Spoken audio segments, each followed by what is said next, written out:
All right, we'll start going through some of the options. I'll be looking at the little screen. You guys can look at the big screen. You'll see my big fat finger up there to highlight stuff. Basically what you'll see is when we told you you didn't need a MagnaHelic any longer, this is now your current, this will be the MagnaHelic. It's an actual gauge, it's real time, it's running all the time. If they want to see it, it's just on the main screen of the control. It monitors, and you'll see the needle moves up as the pressure goes across, just like a normal mag gauge would. In addition to that, we offer a digital display of what the static pressure is across the filters. It's labeled inches water column static pressure, and down below that you'll see where it says 0 CFM. That's where you'll actually see a real-time CFM reading for the collector. Across the bottom you have your main set of buttons. These are the main options that you'll be utilizing. I think we'll go ahead, we'll turn it on, we'll let you see how it works, and then we'll start walking through all the options. Turning it on, it's pretty simple. You hit the run button. Go over here to the motor. You can hear the pulsing take off. It's set at 40%. I'm going to turn it up to 100%. I told you it was a slow start. It doesn't spike your electrical. It's running up to speed now.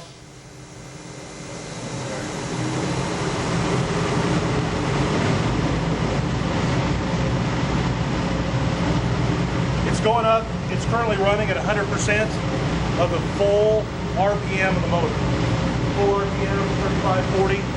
It's running 35, 35, 35, 36. It's running at 60 hertz, which goes to show you, I mean, it's showing you your frequency. This is a variable frequency drive down here. This is what's controlling. As you change the motor speed, that's the number it's controlling. It's the frequency of the motor. It's showing you the amp draw of the motor as it runs right now. So it'll be a little easier to talk over. I'm going to slow the motor down to roughly 40%. A little easier to hear. It's that simple to control the motor speed. If you want to directly control the motor, there it is. You know, if you want to go in and do your cost justification based on 80% of the motor speed, you go in and we'll just set it at 80%. And you'll have 80%, that's where it's going to run.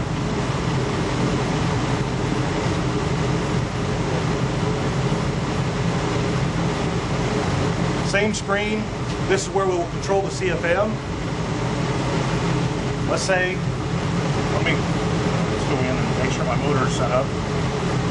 I'm going to run through this real quick so I can show you the CFM, then we'll go back through the screen so you can see what all is going on.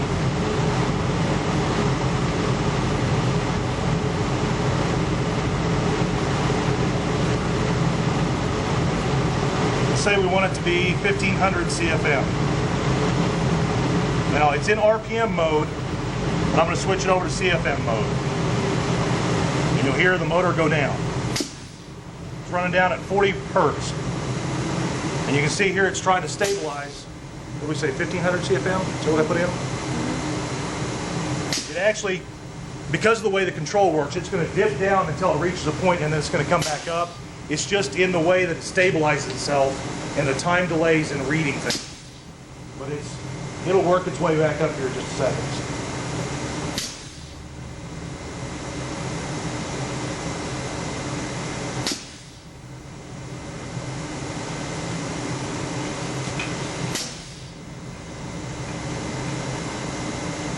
Oops.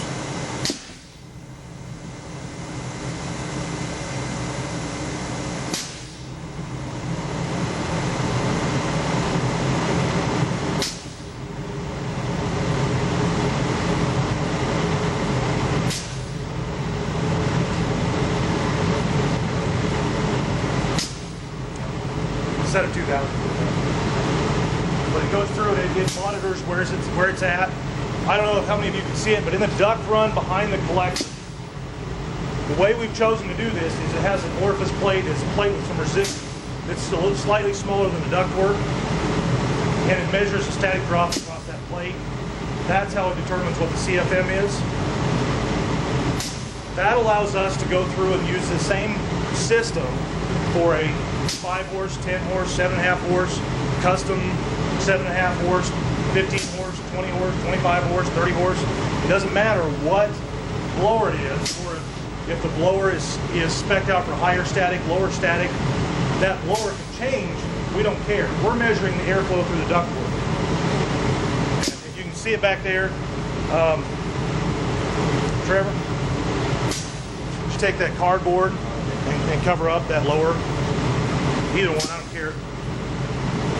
We're talking about maintaining CFM.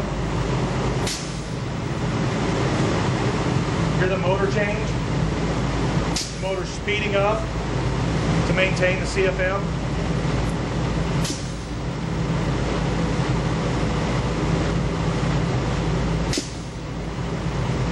You can go ahead and pull that off.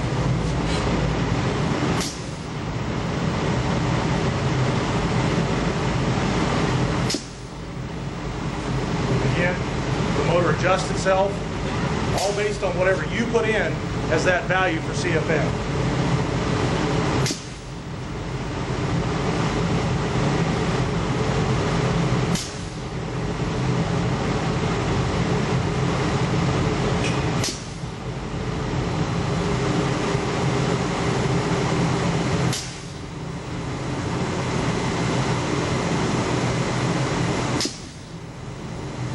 Working our way back down to 1500 because that's why I changed it. It's that simple to go in and set up your system for the CFM you want.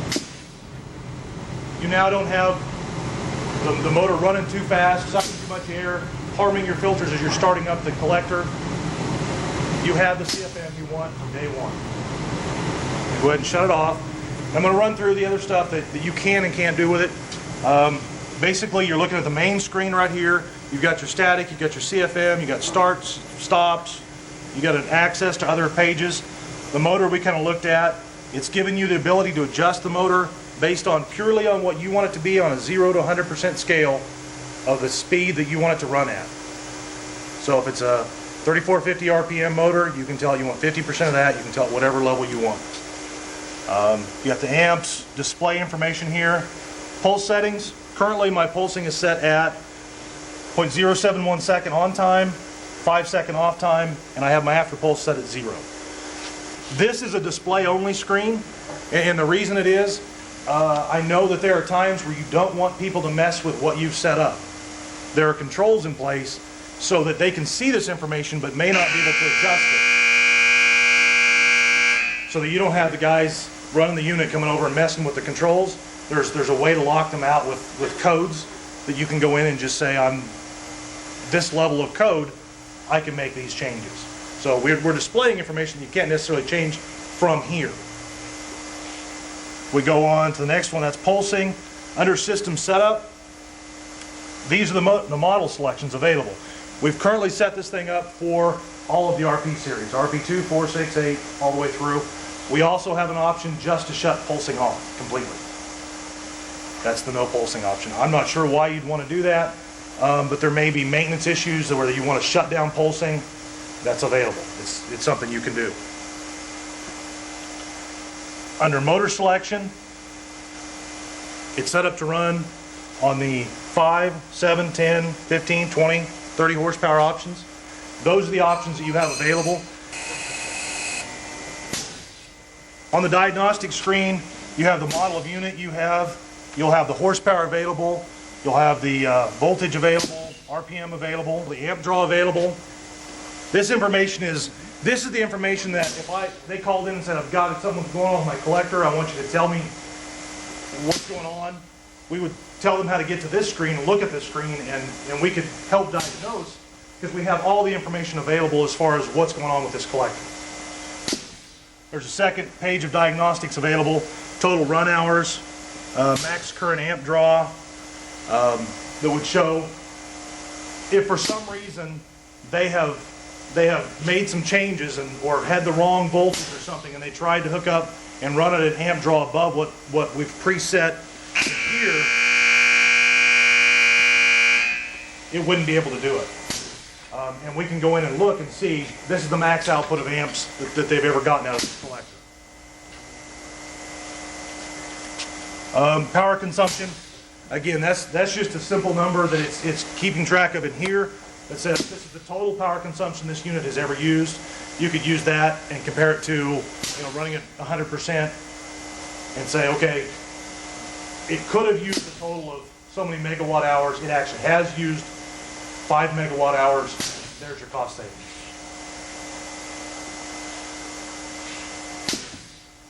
The last thing on here is the orifice plate. Again, I'm talking about what's back behind the collector in the ductwork. There's that big round circle. That's the orifice plate. The way we're measuring the CFM is the resistance through that orifice plate. You come in here, you tell it it's a 10-inch orifice plate. You can put in whatever number you need to based on the ductwork size you're utilizing. But that's how it determines CFM. Now, the last little feature I wanted to show you. Right here on the main screen is parts info. We get calls, people not knowing the parts, not knowing the filter numbers, not knowing what they would want to know. For example, if I have a rotopulse and somebody wants a new bearing for it, you can simply go into rotopulse. You'll see a drawing that shows you the rotopulse and all the components that are associated with it. And let's say, for example, I know I want this bearing down here on this end. Okay? I can see the bearing on that end. I know I think I want that bearing number 28. Well, number 28 is a 3595 bearing. Okay? You can go in and you can see your components. If you want to see the rototube, number 26 is a rototube, or you can see the one for the RP2, because this is available for the RP2. You need a new pivot pin, or you lost your spring or something. Number 21 is the compression spring, 2285. Okay? And we'll go back out. Let's say I know I need to order filters, but I don't know my filter numbers. There's my filter number.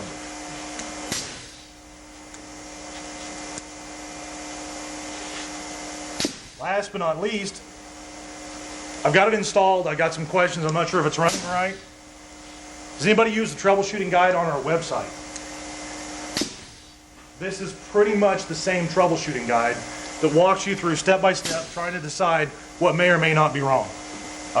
Is the unit installed? Yes. Is the unit running? Yes. Is the motor blower running in the right direction? Yeah. The unit will suck air even when running backwards. Is the blower rotating in the right direction? And that's in there twice because you always get the wrong answer the first time. They say, of course it is. Okay? No. Switch any two wires. It gives you kind of some brief instructions on how to fix that problem. Okay? We'll go back. We'll say, yes, it's running correctly. Yes, it really is. Is the rotopulse operating correctly? Now let's say no. Well, do you have air pressure? Are the solenoids wired? Do you have power at your PLC? Do you have power at the drive? Maybe your photohelic was turned on and you think it should be pulsing, but you've got the photohelic running. Pulsing has been disabled. There's an option to disable pulsing. This will help you troubleshoot maybe things that will help you walk through. It'll help you if you're on the job site to easily go through and say, I can find the problem. It'll help the customer. Again, if you're on the rotopulse and you think you might have troubles there, you can go straight over to the drawings and say, well, okay, well, I got in there and I was missing that part. So there we go. We're back to the main.